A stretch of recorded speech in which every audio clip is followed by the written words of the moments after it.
8 నెలలు జరుగుతున్నా ఇంకా జాప్యం జరుగుతలేదు అని ఒక సమాధానం చెప్పారు. ఎప్పటిలోగా ఈ ప్రతిపాదనలు అమలు చేసి నియమిత రోజును ప్రకటించమవుతుందంటే ఇది పరిశీలనలో ఉంది అని గౌరవ మంత్రి గారు చెప్పారు. ఇది కాంగ్రెస్ పార్టీ మేనిఫెస్టో అధ్యక్ష. ఈ మేనిఫెస్టోలో page number 28 item number 14 TSRTC సిబ్బంది సంక్షేమం. ఆర్టీసీ కార్మికులను ప్రభుత్వ విలీన ప్రక్రియ పూర్తి చేసి 2 పీఆర్సీల బకాయిలను వెంటనే చెల్లిస్తాం. వెంటనే అంటే 8 నెలలు సమయం సరిపోదా అధ్యక్ష? నంబర్ 1. నంబర్ 2, వచ్చే పీఆర్సీ పరిధిలోకి టీఎస్ఆర్టీసీ కార్మికులను చేరుస్తాం. నంబర్ 3, రాష్ట్ర ప్రభుత్వ ఉద్యోగులతో సమానంగా అన్ని వసతులు సదుపాయాలు కల్పిస్తాం. నంబర్ 4, ఆర్టీసీ బస్సులను ఆధునీకరించి విస్తరిస్తాం. అధునాతనమైన సౌకర్యాలతో కొత్త సర్వీసులను ప్రారంభిస్తాం. Number 6 and last, RTC union పునరుద్ధరణకు అనుమతి ఇస్తాం. అయితే వారితో నా సూటి ప్రశ్నలు, నేను మంత్రి గారిని విషయాల్లోకి పోకుండా సూటిగా ప్రశ్నించదలుచుకున్నాను. మొదటి ప్రశ్న, గౌరవ మంత్రి గారు ఎప్పటిలోగా ఈ అపాయింటెడ్ డేట్ను ప్రకటిస్తారు?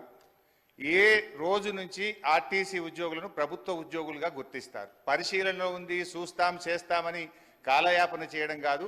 ఒక ఖచ్చితమైన తేదీని ఈ సభ ద్వారా ఆర్టీసీ కార్మికులకు చెప్పాలని మీ ద్వారా గౌరవ మంత్రి గారిని కోరుతా ఉన్నా. క్వశ్చన్ నంబర్ 2, యూనియన్ పునరుద్ధరణ చేస్తామని మీరు హామీ ఇచ్చారు. ఆ యూనియన్ పునరుద్ధరణ ఎప్పటిలోగా చేస్తారు? ఈ మధ్య మాకున్న సమాచారం ఏంటంటే ప్రభుత్వం నుంచి యూనియన్ పునరుద్ధరించేది లేదు అని మీరు ఉత్తర్వులు ఇచ్చినట్టుగా మా దృష్టికి వచ్చింది. మీరు ఉత్తర్వులు ఇచ్చారా లేదా? ఇవ్వకపోతే ఎప్పటిలోగా యూనియన్ పునరుద్ధరిస్తారు? క్వశ్చన్ నంబర్ 3, ఆర్టీసీలో చనిపోయిన కార్మికులకు గతంలో మా బీఆర్ఎస్ ప్రభుత్వం ఉన్నప్పుడు చనిపోయిన పిల్లలకు వెంటనే పర్మనెంట్ ఉద్యోగం మేము ఇచ్చేవాళ్ళం. కానీ మీ ప్రభుత్వం వచ్చిన తర్వాత ఆ పర్మనెంట్ ఉద్యోగం అనే నిబంధన తీసేసి బ్రెడ్ విన్నర్ స్కీమ్ అనే స్కీమ్ పెట్టి కన్సాలిడేటెడ్ పే కేవలం 15,000 రూపాయల జీతం ఇచ్చి 3 ఏళ్లు మీరు 15,000 జీతానికి పనిచేస్తే అప్పుడు పర్మనెంట్ చేస్తామని చెప్పి ఇలా చనిపోయిన కార్మికులకు మీ ప్రభుత్వం అన్యాయం చేసిన మాట వాస్తవమా? ఇది ఎందుకు తెచ్చారు? గత ప్రభుత్వం లాగా చనిపోయిన కార్మికుల పిల్లలకు వెంటనే రెగ్యులర్ ఉద్యోగం ఇవ్వాలని అడుగుతా ఉన్నాను. నంబర్ 3.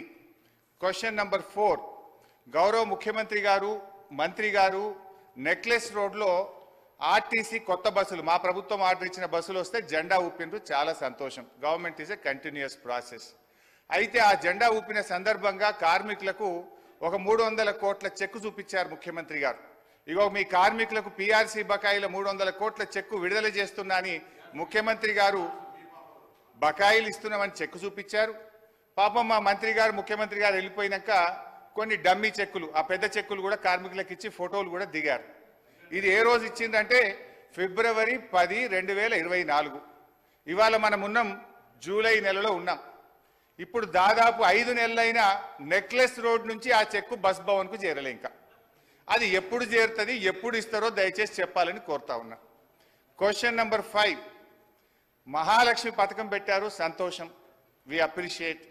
అయితే ఆ పథకానికి నెల బిల్లులు విడుదల చేయని మాట వాస్తవమా?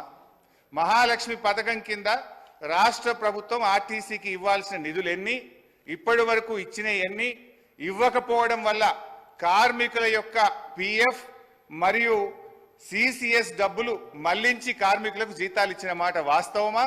ఆ నిధులు ఎప్పటిలోగా ఇస్తారో సూటిగా చెప్పాలి.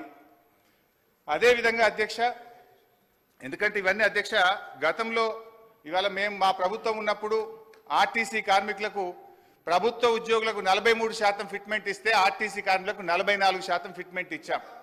గత తెలుగుదేశం ప్రభుత్వంలో కార్మికులకు కేవలం బడ్జెట్లో 100 కోట్లు పెట్టారు. కాంగ్రెస్ ప్రభుత్వం 200 కోట్లు పెట్టింది.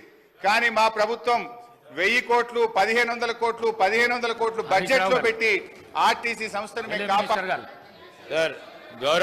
గౌరవ సీనియర్ శాసన సభ్యులు హరీష్ రావు గారికి తెలిసి కారణాలు ఏమిటి? దెన్ లాస్ట్ క్వశ్చన్ అధ్యక్ష, మనకు కార్మికులకు సంబంధించి మోటార్ ట్రాన్స్పోర్ట్ యాక్ట్ ఉంటుంది. డ్రైవర్లు కానీ కండక్టర్లు కానీ 8 గంటల కంటే ఎక్కువ పని చేయకూడదని ఉంటుంది. ఇందులో మహిళా కండక్టర్లు కూడా ఉన్నారు.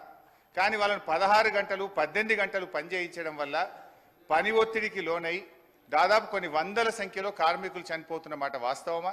మహాలక్ష్మి పథకం వచ్చిన తర్వాత ఓవర్లోడ్ కావడం ద్వారా పని గంటల భారం పెరిగి దానికి సరిపడా మీరు డ్రైవర్లను కండక్టర్లను చేయకపోవడం వల్ల ఒక్కొక్కరు 16 గంటలు 18 గంటలు పనిచేసి కార్మికులు ఇబ్బంది పడుతున్న విషయం ప్రభుత్వం దృష్టికి వచ్చిందా? దానికి అనుగుణంగా కండక్టర్ల డ్రైవర్ల నియామకం ఎప్పట్లోగా చేస్తారు.